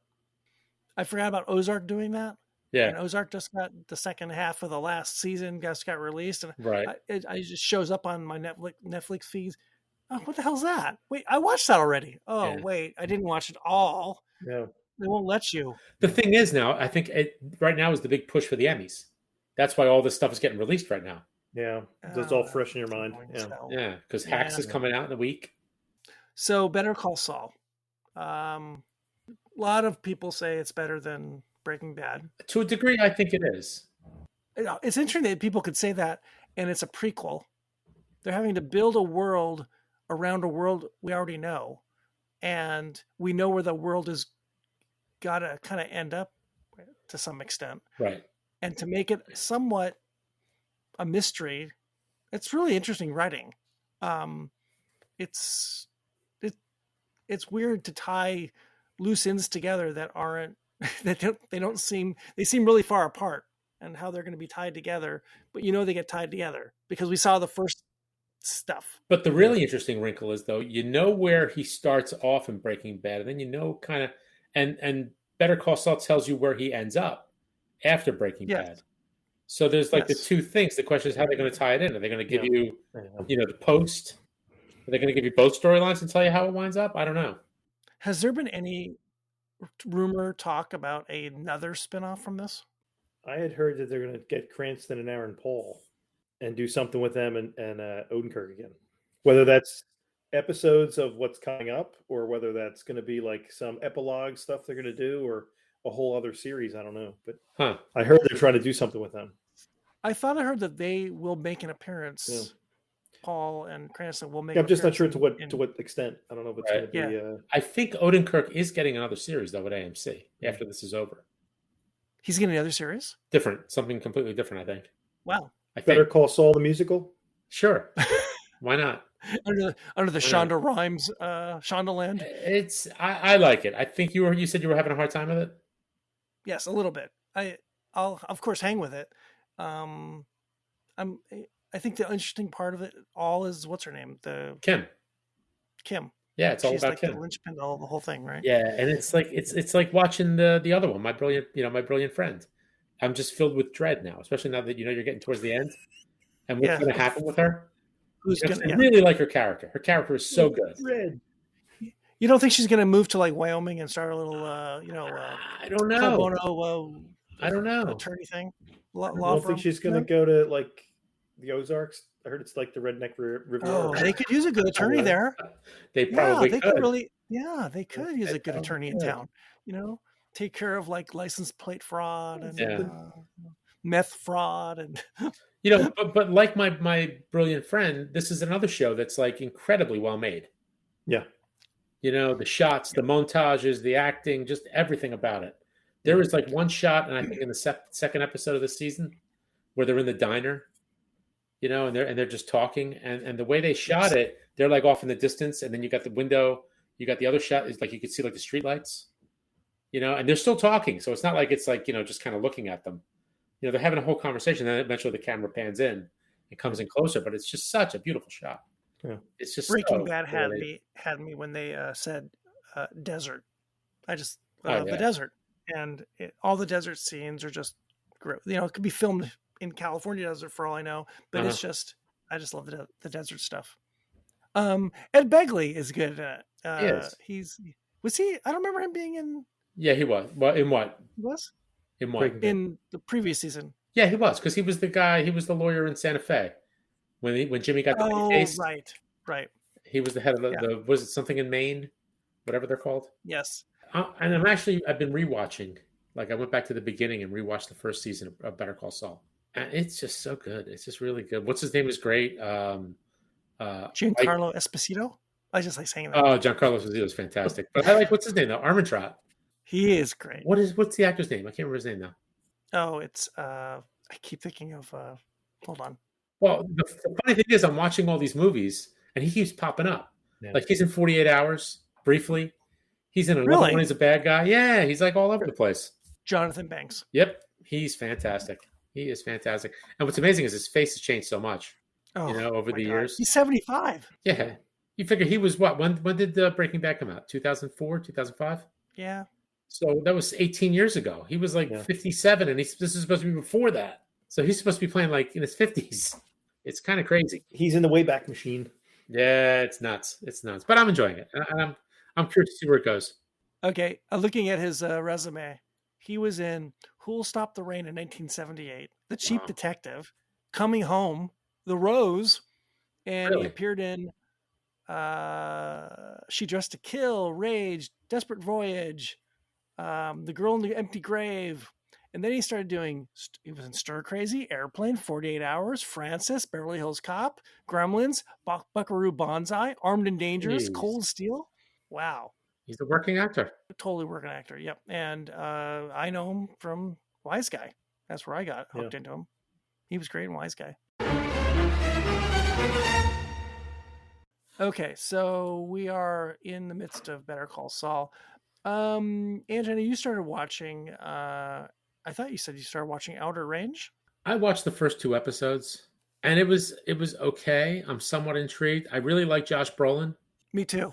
He's the reason I'm going to keep watching, I think. I like Josh Brolin. I like the guy who plays his son, who was in the 3rd season of Ozark, Tom Pelphrey. Yeah. He's good, but they start with this sci-fi crap, and I'm just like, ugh. So I saw somebody compare it to like Twin Peaks and X-Files. Yeah. It's like this small town, middle of nowhere, and all of a sudden this weird stuff's happening. And yeah, I know it's, I don't know. And there's a mystery, and you got to solve the mystery, and you got to solve the murder, and there's this thing overhanging this hole is there, that figuring out what the hole is all about. I don't know. I'm gonna. It's one of those shows I'll probably have on and not really pay a lot of attention to. But while I'm cooking. But there's like, I guess they've got like some kind of weird like time travel thing going on too. Yeah. Sort of, or time jumps. It's weird. The whole thing is just weird. Yeah, I don't know. It's odd. There was a show on Netflix. It's a German show called Dark. It's sort of on my list also. I watched the first season and it was pretty good, but then it just started getting so confusing. All this crazy stuff, all these multiple times, because they found like a portal. They find this time portal under like a nuclear reactor. Sure. It's just crazy. And you've got like, you know, people disappearing, but they don't really disappear. They move to like a different time in the same town. It keeps popping up on my Netflix, and then I think every time I look at it, I think, oh, what's this? It's new, and I realize, oh wait, this is season 3. It's been on for that long. It was well done, but it just got so confusing. I was like, oh my god, you're killing me. So you watched the whole series? No, I just watched the first season. Oh, okay. I watched the first, and then I was like, all right, I'm too tired. I can't deal with this. It's like, remember Orphan Black? Oh yeah, I loved it. I liked the first 2 seasons, but then once they, with X-Files, with the mythology, where they've got, you know, there's not just this experiment, there's 52 other experiments going on. You're not the, it's like, all right, you know what? I'm exhausted. Yeah. Alias was the same way. Yeah. You just get it. They're all the same way. Yeah. Well, because, you know, they probably have this idea that a one-trick pony for a couple seasons, but then the show's kind of popular, so and they get renewed, and then you got to come up with new ideas for this. Oh wait, we need another one-trick pony. We need another wacky story to go along with the other 2 wacky stories we started. And what's his name was in speaking of Better Call Saul, what's his name was in Orphan Black, right? Michael Mendo. He's Nacho. He's what's her name's boyfriend. Nacho's boy. He's the boyfriend of. He's really good. I like him. He's really really good. Yes. Yeah. Well, let's not give any spoiler away on Nacho. No. Poor Nacho. No. Let me look at our list here. So Mike, I know you got a lot of stuff in the hopper. What's actually active right now? What's hopping? They just started watching the new Obi-Wan Kenobi show dropped. Oh, did it? So they're watching that today. Oh, the one with Ewan McGregor. It's out. I guess. No. I think it ends. It comes out the end of the month. No, they said there was 2 episodes or something they had to watch. What? I don't know. May the 4th be with you. Maybe that's right. Moon Knight is rolling around. We are finishing watching all of the Flash TV series over again. Over again. So we're up to. Is it that good? I didn't say it was that good, but you know, sometimes I have to take one for the team. So we're watching that again. And I have to correct you. On Obi-Wan Kenobi, because you're going to freak out the Star Wars people out there here on May the 4th. Today was a new trailer that got released. Oh, okay. The season, this actually starts May 27th. May 27th. Sorry. Because on my way down here to jump in, my oldest said, which show do you want us to watch? The Moon Knight or Obi-Wan? I said, watch the Obi-Wan. I'll catch up on that. There's not much going on. I watch a lot of Hogan's Heroes. It's good. It shows up on my standard TV a lot. It's on Me TV or something. Me TV, yeah. I love it. I can always watch it. And Addams Family. You don't have to I don't have to go very far to just dive into. Yeah, and for some unknown reason, just the introductory music for Hogan's Heroes sets my wife off. I'm not really sure why. So I always put it on if she's walking through the room at 10 o'clock. I'll put it on just because. When you say set her off, just to annoy her? No. You know, she is Neapolitan, and we were just talking when you weren't here. We were talking about a couple of Neapolitan shows, and to be honest, between Gomorrah and My Brilliant Friend, I really don't have much of a desire to go to Naples. What's great is my mother-in-law, who is the Nobledon, she was watching Gomorrah, and she was offended. She was offended. It's not accurate. She was offended. I'm not sure whether she thought it was too accurate or not accurate enough. Has she actually been to Naples? So she's like Jerry West with the whole winning time thing, basically. I think right? So. I think so. She wants a retraction. She's upset. She's upset. How dare you? Has anyone watched Wild Horses? Slow Horses?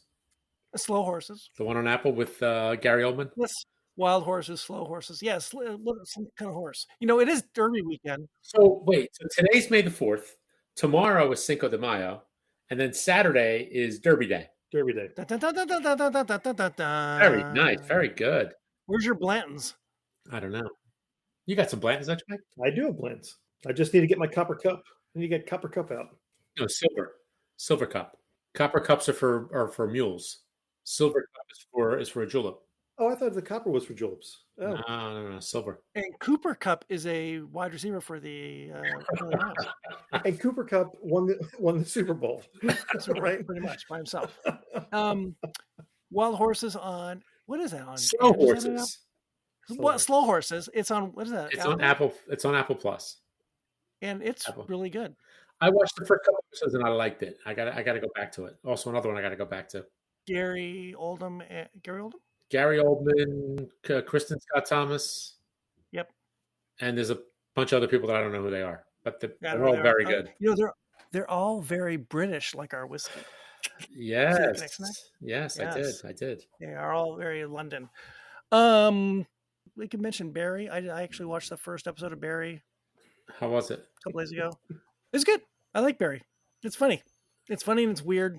I just love that at this point in time, Henry Winkler is just thriving, playing a ridiculous role. He's just ridiculous. There are people that never knew him as Fonzie. Yeah. Right? He's just this character actor. Yep. And he's great. He is so good. He just embraces every role he's given. Totally. Yes. He's one of those consummate actors who has actually gotten better in his golden years. Yeah. I think. Yeah.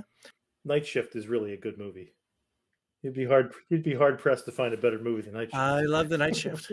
They banned me for counting cards.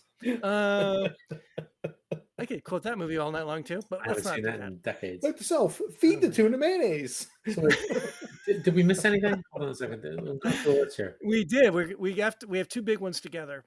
Winning Time on HBO, because it's not over yet. It ends this Sunday, right? This is the last episode. For those not aware, it is the dramatized version of a book from Jeff Pearlman, who was a Sports Illustrated writer, about the Laker Showtime era of the 80s, the Magic Johnson, Kareem Abdul-Jabbar era. And Pearlman's book is a pretty accurate accounting of what actually happened with the team. And Winning Time is not a very accurate accounting. And Winning Time is the HBO version of it, and where they've Adam McKay's version of the events of the book, and it kind of goes over the top, plays fast and loose with character development and facts and everything else. And it broke up a Hollywood marriage. Will Ferrell and Adam McKay. And Will Ferrell wanted to play the role that I think John C. Reilly had, and they just couldn't see him playing the role. Nothing against him, but he just can't be that guy. No. And I think that tiffed Will Ferrell enough that they just broke up their partnership. And they'd done a ton of movies together. Just a ton of movies. They've been partners for like 25 years, I think. Yeah. Will Ferrell grew up a Laker fan. He's from LA, and grew up a Laker fan. Thought he knew Lakers better than anybody else, and he thought how could I not be this tailor-made character? Yeah. And with that being said, John C. Reilly as Jerry Buss is awesome. Yeah. He is Jerry Buss. It's so much of it, of course, is the look. He looks like him. They've made him look like him so more than almost any other character, because the Magic and Kareem actors, they look like those people already. Right. I'm not sure if John C. Reilly looked like Jerry Buss, but they made him look like him. Yeah. And speaking of great character actors, he embodies the characters that he plays. You don't see John C. Reilly. You see who that is. Where for Will Ferrell, a lot of it you still see a Will Ferrell playing that guy. Right. It's correct. Different. Yeah, he's that tall guy. Tall guy. Yeah, he's playing a character who's a lot 10 inches shorter. Yeah. It's hard for me as a Laker fan, growing up a Laker fan in the 80s, to look at it without some bit of sneering a little bit. But it's a dramatization. And they've taken lots of liberties with the characters. but it's really fun to watch. They've taken a lot of liberties with the storyline and just basic facts. I thought it was interesting when they had the Sixers win all those titles instead of the Lakers, just to mix it up a little. I enjoyed that a lot. Weird. That was nice. Yeah, I'm sure. Yeah, Will Chamberlain coming back to play. I didn't see it happening. It really was like a little bit of a shock. It is interesting how that kind of thing gets developed. Like, what's the conversation when they go through the book and and there's probably some guys who probably were Laker fans or NBA fans and know a little bit about the history. And all of a sudden we're changing it. This kind of basic knowledge of basic facts from the era. How does that play in the writer's room? Yeah. Hey, we can't go that far off the deep end, but we are. I don't get it. Well, I think a lot of it is, we're not making a documentary. We're making a story about, just change the word Lakers to the LA, whatever you want to call them. And it's just an interesting basketball story as opposed to a documentary about the Lakers and Showtime, Yeah. Yeah. And I don't agree with it. I think they should try to stay a little closer to what's in there and don't make drama for drama's sake, which seems to be what they've done. Well, it's funny because I was listening to one of the podcasts. I think it was the Prestige podcast with Bill Simmons. And so it's Bill Simmons, Chris Ryan, and I forget some other guy on the show. Yeah. And Bill Simmons is getting all worked up. It's like, okay, we can go back and check the box score. They changed the score of the games. These games did not happen. Yeah. He's like, I love the show, but it's drama for the sake of drama.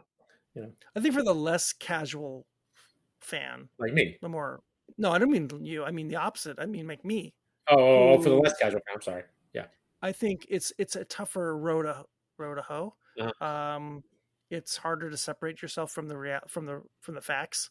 But for the casual fan, if you read the book, you got to go, what the hell is the story they're telling here? Perlman's a pretty good freaking journalist, and there's a lot of facts, and the facts are just played with fast and loose here. What facts? Facts. It's in the way. I think it's actually gotten progressively better as it's gone along. Like the first episode was a little jarring. Just as an entertainment, the first one I was kind of in, but I wasn't. They won me over on the second episode, and I think it was a conversation that they had between Jerry Buss and Magic Johnson, and just the way they were kind of. Then they got me. They kind of hooked me in, But I like a lot of and even with the Kareem character, Kareem was. I mean, you pointed me in the direction of his blog, and his review was based only upon the first episode. Where he's not particularly sympathetic. He's not particularly, interesting. But I think his character's gotten better too, as they've kind of gone, behind the curtain, just to know more about what he was like or what he was all about. His character's more true to the reality, because that's how he was, an angry kind of guy. Yeah, I think when you look at it, you had three great centers: Wilt, Bill Russell, and Kareem. And Kareem is always viewed as a distant third. Because people just look at it and they're just but he was the all-time scoring champ, but I think that was a big part of it, is that he just didn't seem to be the guy people wanted to get around. He wasn't nice to journalists. He wasn't a nice guy, and he wasn't friendly to the fans. And Magic arguably got him out of that shell. Yeah, and got him away from that. I think to see him in an airplane movie while he was playing in the 70s would have been insane. That would have never happened. But at the end, he Magic just told look, what are you doing? You're playing basketball. It's the greatest thing in the world. Yeah. And I think that kind of softened the edges as he got to be an elder statesman. And I think people look at him more favorably now than the people who watched him actually play in his prime. I think you're right. Yeah. But I like the way they've evolved his character. Actually, the evolution of characters in the show over 8 or 9 episodes has been actually pretty good. It's the facts part that kind of gets in the way. But watching forgetting Jerry West, putting Jerry West aside, but Jerry Buss, his evolution as a guy who, real estate guy, went over his head, got happy with being in Hollywood and what all Hollywood is all about, and trying to make this thing work. And I don't remember the mother influence being that big of a story. And then having to bring his daughter along in his crazy Playboy life. I think that's an interesting arc, and it's told pretty well. And John C. Reilly's really good at it. Even Magic has done pretty well, I think. Yes. So talking about Magic, the juxtaposition of Winning Time is a Apple TV 4-part documentary called They Call Me Magic.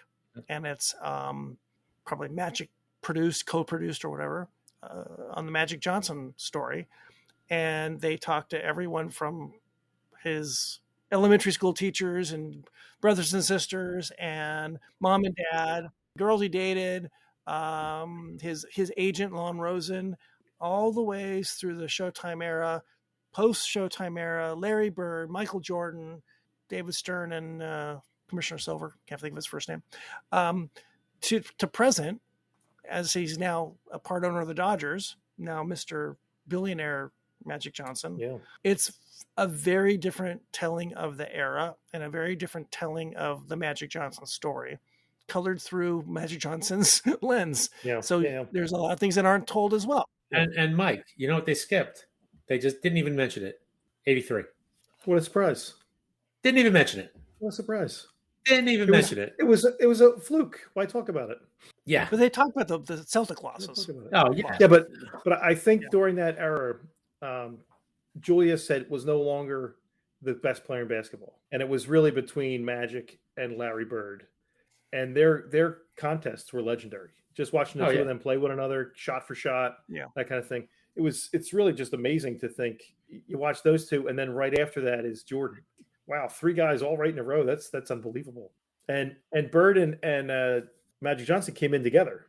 Right. You know, they played the title game against each other and then came into the pros together. We're like, yeah, these guys are hand in hand. They're together forever. Yeah, they're forever linked. Yeah. And interesting watching the character who plays Larry Bird in the HBO series. He's this total hick, really kind of arrogant, looking down on Magic. You're never going to be as good as me. You know, I'm not going to be in the same room with that guy.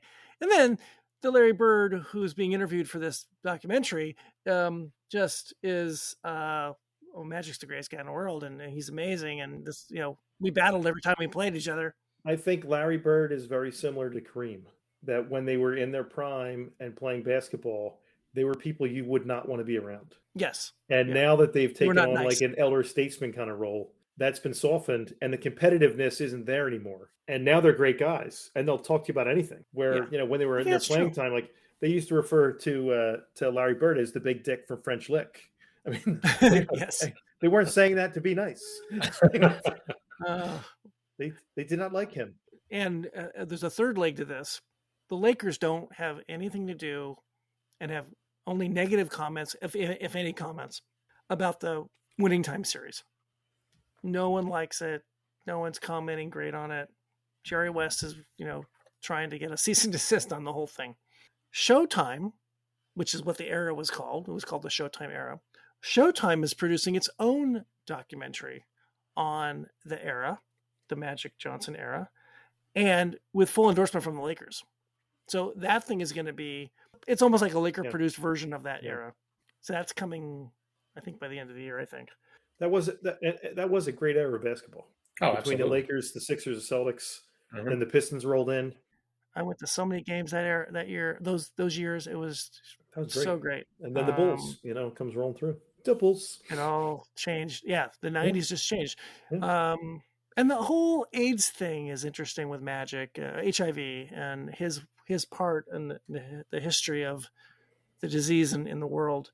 That doesn't really get, well, we don't know what last episode's going to be about.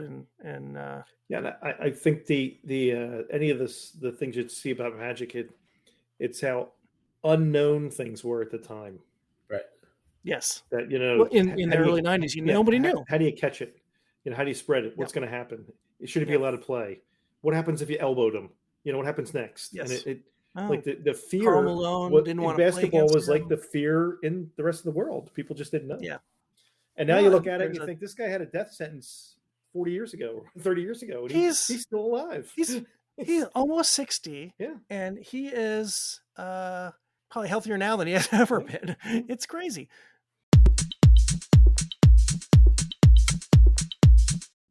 Shall we dig into the third whiskey from Filey Bay? I'm sure there's a couple shows we're starting to hit on that I still want to talk about. But let's move on to the whiskey real quick. Oh, did I skip something? No, that's okay. We can go back. Let's talk whiskey. So this is the Fino cask. So let me read about this one a little bit. And I think this is also another U.S. exclusive. I'm guessing this will be a one-off. I assume this is a single cask, right? Yeah, it is. Well, it says Fino single cask on the little label. Right. So Filey Bay Fino Sherry number 674, distilled in autumn 2017, spending 4 years maturing in a Fino Sherry hogshead sourced from Jerez in Spain, then bottled at cask strength. So this is a biggie. This is a big one. Whiskey with a 6. This is only Fino cask. It wasn't in something and then Fino? No, this is all Fino. Okay. And before we jump into this, let's again thank our friends at Impex. Yes. Absolutely. Sam Filmus, Chris Udi, for getting us these samples. Thank you guys. Cheers to them. We are enjoying. Ding, ding, ding, ding. Oh, I think you broke my eardrum. Oh, wow. So Fino is, before we get too far, Fino is one of the drier sherries, right? I don't know. I know nothing about sherry. Oh, I don't know a thing.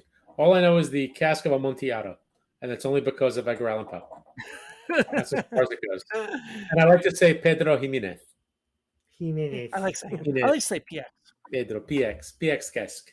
It sounds very hush-hush. Sounds very top secret. Hush-hush? On the lowdown? Exactly. It smells really good. I like that. It's got like a... Wow. It's decidedly darker than the other.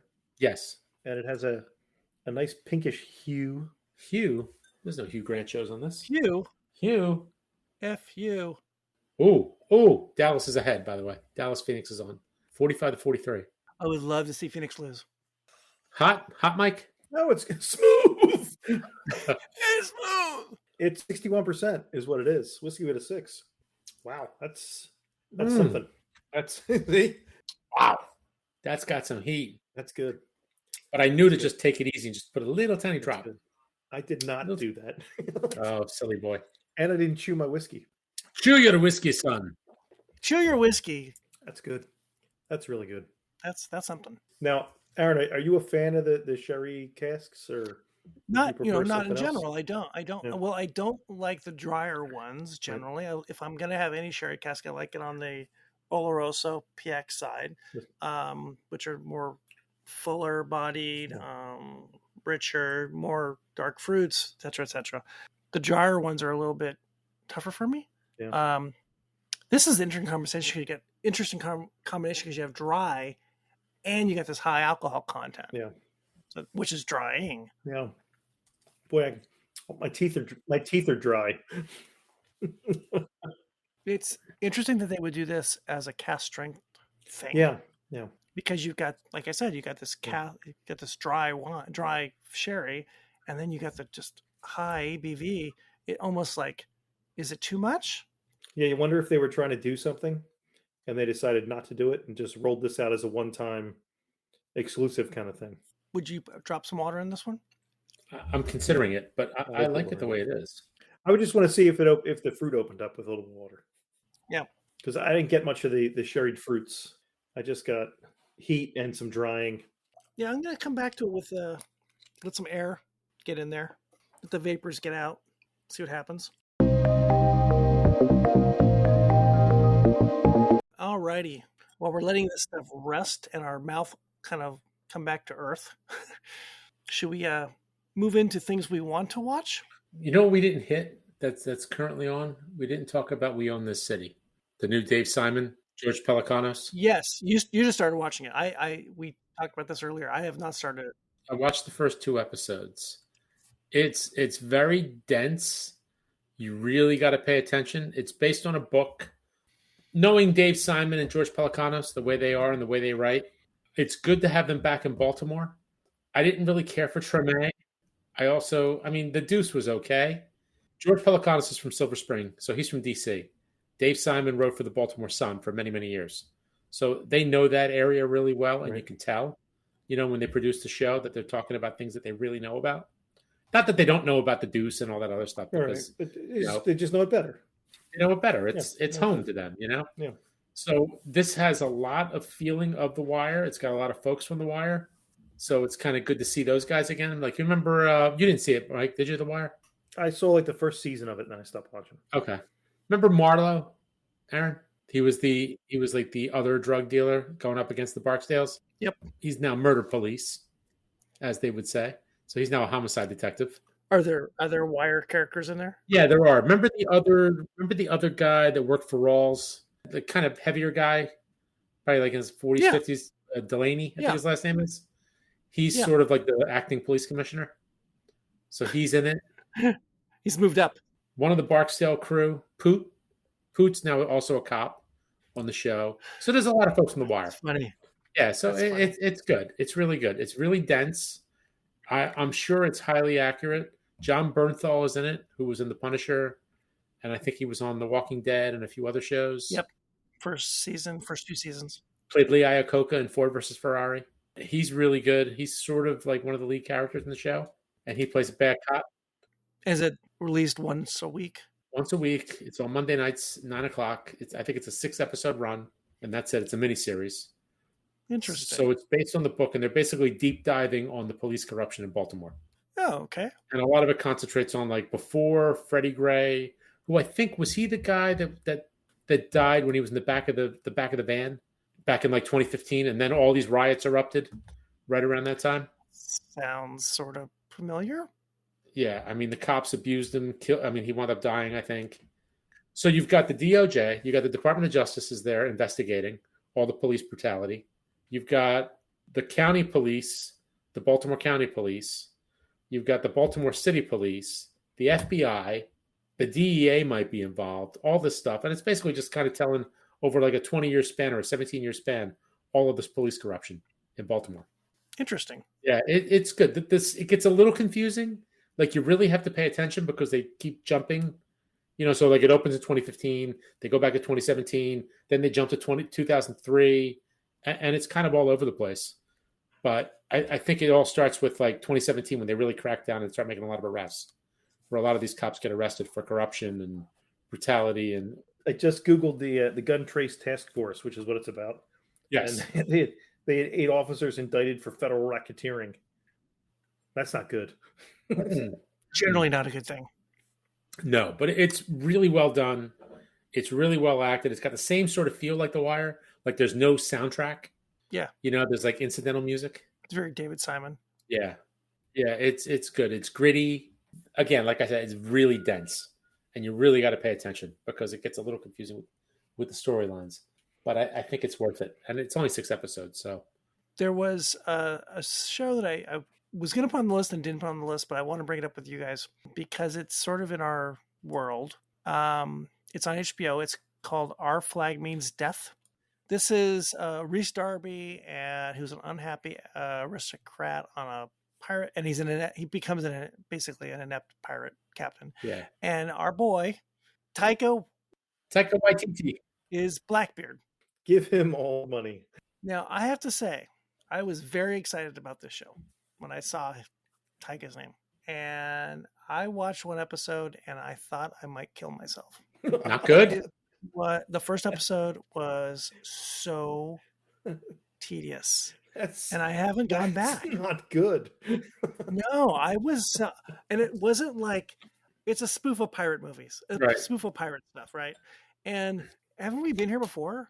We've done this before. Now, I'm assuming it's going to get better, and I just don't know whether I want to take the time to go and watch it get better, because it was a long, tedious setup in that first episode. Well, I'll tell you one thing. Number 2 son basically binged it an entire day. So he loved it? He loved it. Once, and now, granted, you're taking the word of a 13-year-old, but yeah. Or no, I'm sorry, a 14-year-old. He was like the one Sunday, he was just like, all right, I'm tired. I'm just going to sit on the couch. I'm going to watch this show. I guess I probably should go back and. I have to go back and rewatch it too, but there's just so much. There's so much stuff, so I have to pick and choose. No, that's a half-hour one, so it's not so. Which is like 22 minutes or something. But you're not so invested. It's not so bad. Yeah. All right. So let's go to things that are coming that we want to watch. 2nd, 3rd seasons of shows, brand new things. 2 big movies. Yes. What are the 2 big movies? Thor 4. Thor 4. Thor 4. and I want to see Doctor Strange. Mm. Multiverse of Madness. That's supposed to be tremendous. That could be fun. I like the first one. Yeah. I was surprised how much I liked the first Doctor Strange movie. It was good. It was really, really good. It had a great cast. He was fantastic. And I think that's what does it is, you look at the DC movies and they cast a bunch of unknowns and some old time character actors to fill stuff out. And you move to the Marvel side and they're just getting all the best actors in the world to be in these movies. That's why they're so good, because they're so well acted. By the way, speaking of a stacked cast, though, can we go back to Winning Time for just one sec? Yeah. That cast, I mean, I'm looking at, like, I have it up on my screen. Sally Field is in it. Sally Field, Tracy Letts, who has grown on me over the years, who is just absolutely fantastic. Adrian Brody won me over. I didn't like him. I didn't like him for the longest time, but then after Succession, he won me over. He was great in Succession. I don't know Pat Riley. You would know Pat Riley better. He's fantastic as Pat Riley. I don't think a lot was known about Pat Riley in that first year when he gets the assistant coaching gig. Yeah. We knew him as a player. Mm-hmm. You don't really know him as the announcer too much, and you don't really know him as he's just a coach, just an assistant coach. You really don't get to know him until season two of the era, and then he becomes that Pat Riley that we like, Hollywood Pat Riley. Now cheater. That's what I remember. He's just a big cheater, that Pat Riley. He's a cheater. Yes. I think he let the air out of the basketballs. I'm pretty sure he deflated Gate. Taking LeBron James to Miami. Yes, yeah. Who else is in it? And Riley and Jason Segel. Oh, Jason Segel. That's right. He's really good. I thought Jason Segel was a really interesting choice for Paul Westhead. Doesn't look anything like him. No, not at all. Who plays the daughter? Oh, who plays Jeannie? I don't know who that is. Hadley Robinson. I don't know who she is. She's good though. I have no idea. She's really good. She's good. Gabby Hoffman doesn't have a lot to do, but she's good. Everybody's great. Gabby Hoffman character. She's Claire Rothman. She's the one. She's the woman that kind of runs the forum, and she was there for 30 years. Wow. I think she just recently retired. This is better letting it sit for a bit. Yeah, I think after the first blast too, you're maybe a little better suited to absorbing. Way more flavors coming out now that it's sat here for a few minutes and got some air. But it's not super rich, It's kind of. But Fino's not. Yeah, that's the difference in the sherry, I guess. Yeah, it's like light and wispy. It's got a punch to it. It's a drier sherry. It's on the driest end of the sherry spectrum, I think. So you're going to not get as many the rich notes, I think, of heavier wines. Yeah, of fortified wines. Okay. All right. What else are we looking forward to? The list is long. You've got a list here of things here. So what do we got here? We got Hacks 2's coming out. Hacks season 2. Season 3? Season 2. No, 2. Okay. Yeah, because Hacks was last year. I can't wait to see what happens with that one. I cannot wait to. That should be awesome. I really liked it. That show I thought it was fantastic. Yeah. And I'm really looking forward to seeing what our girl Jean Smart has to say. Yeah. And the Lorraine Newman's daughter who plays the No, she was good. She was really good. She was great. She grew on me. That show was interesting because the first 4 episodes of the first season were good. But then that one episode, that little bottle episode with her and that guy, just put it into another gear. Yeah. It just got much more intense. The back half was just tremendous. It's still amazing to think that Jean Smart did that and the Watchmen? The mayor, the one in Philadelphia. Oh yeah, that's right. Mayor of Easttown. Mayor of Easttown in the same year. Uh-huh. So that's a career right there. And she had the Watchmen. They were all the same time. Yeah, roughly. Watchmen was a little before, but a little bit. But within like 3 years, she was in, and she's in her late 60s probably. Yeah, it was awesome. Good for her. Exactly, really good for her. Hacks 2, The Staircase. I don't know. Did you see the documentary? There's a documentary on I think Netflix about the staircase. Yeah, it was it's based on a true story. Yeah. I'm interested in it. I think I'm going to try it when it comes out. I think Sunday. Oh, you know what we didn't talk about? Under the Banner of Heaven, the one on Hulu. I added it at the very end of this list, and you don't see it. Okay. Yeah, we could talk about that now too, because I watched 1 episode. I watched the first 2. It's pretty good. Do you know what this is, Mike? No. John Krakauer, the guy who wrote the book about all the people dying on Mount Everest 15 years ago, 20 years ago, journalist. He wrote a book about extremist Mormon communities that are like in northern Arizona, southern Utah, and about this one episode of a murder that happens. Yeah, and how like one guy becomes like a prophet, and everyone kind of follows, and everything's insulated, and et cetera, et cetera. And this is a dramatization of the book. The book is called Under the Banner of Hood. Right. Yeah. And stars a bunch of British people, which are playing Mormons in Utah. Andrew Garfield plays the detective. Daisy Edgar Jones, who was in Normal People. She was great. She's the murder victim. Yep. And it's a little crazy. It's a little sprawling. You know, I'm kind of intrigued. What's his name's in it? Wyatt Russell's in it, and the guy who was in Avatar, Sam Worthington. Sam Worthington, yeah. There's a few other folks in it. So what it's gonna kind of get a little annoying, at least after watching the one episode, that it's gonna kind of go back and forth with like the beginnings of Joseph Smith and all that stuff. Yeah, Joseph Smith, and I think I kind of get the sense it's gonna happen more. And the book kind of is that way because you kind of I did. You kind of have to know about how Mormonism, how it became the religion in America. You know, it's 100% religion, American religion. It didn't come from anywhere else. Yeah. And it's just a U.S. thing. So I'll probably hang with it. Hulu's a pain to watch anything because of all the commercials. Right. But I'll probably stick with it. So we'll see. It was on my list too. Yep. We'll see. Stranger Things is coming, season 4. That's coming out soon. I know you guys didn't watch this, but I did, and I think it starts this week as Tehran on Apple Plus. No, I didn't see it. And it's about a Mossad agent who goes into Iran to save the world. And this season they bring in Glenn Close as a high-profile somebody or other. Yeah, so I'm looking forward to that. I have a couple other ones on here that I put in. 1-0 Oilers. Sorry, I had to say that. Clark on Netflix. So what is that? Is coming. Starring Bill Skarsgård, because there's not enough Skarsgårds in the world. You know what? Honestly, you can't have too many Skarsgårds. You probably can't. Stellan has like 25 children, so you know they're all actors, and they all look the same. Is Stellan Skarsgård a Mormon?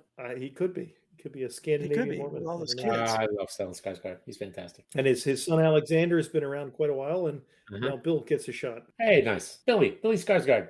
Notorious Swedish bank robber. Is that a thing? I didn't know that was a thing. Hold on one second here. It is a Swedish language true crime drama about the infamous bank robber Clark Olofsson. Clark Olofsson, son of Olaf. Son of Olaf. His father was a snowman. That's right. Do you want to be a snowman? The Pentaverate. Oh no, the Pentaverate. Come on, Mike, go into it. The Queen, the Rothschilds, the Gettys, the Pope, and Colonel Sanders before he went tits up. And it's by Mike Myers. It's a Mike Myers Netflix.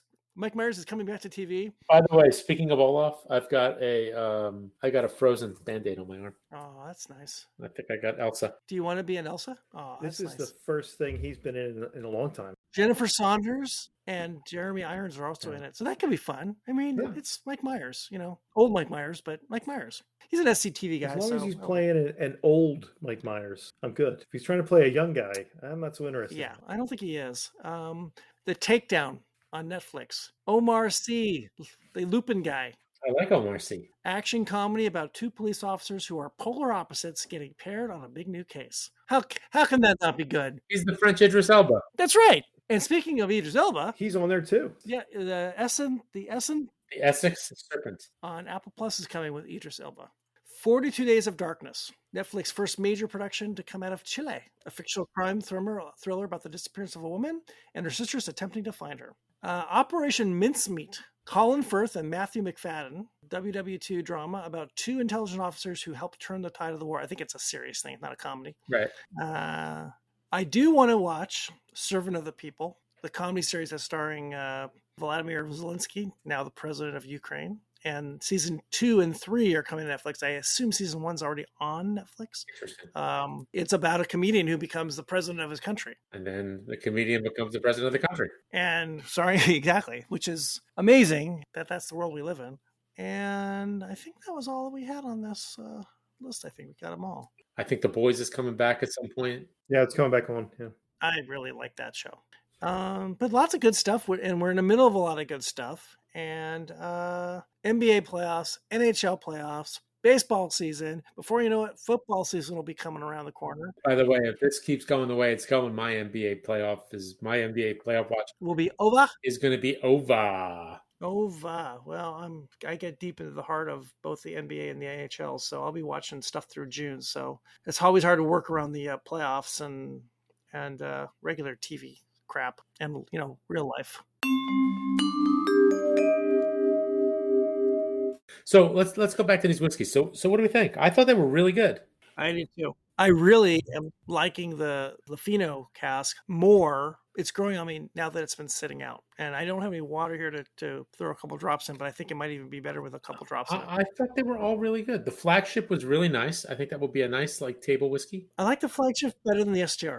And again, going back to like what I was saying before about the Glenmorangie G10 or the original, it kind of has that kind of quality to it. It's one to have around. It's the basis for all of all of what they do.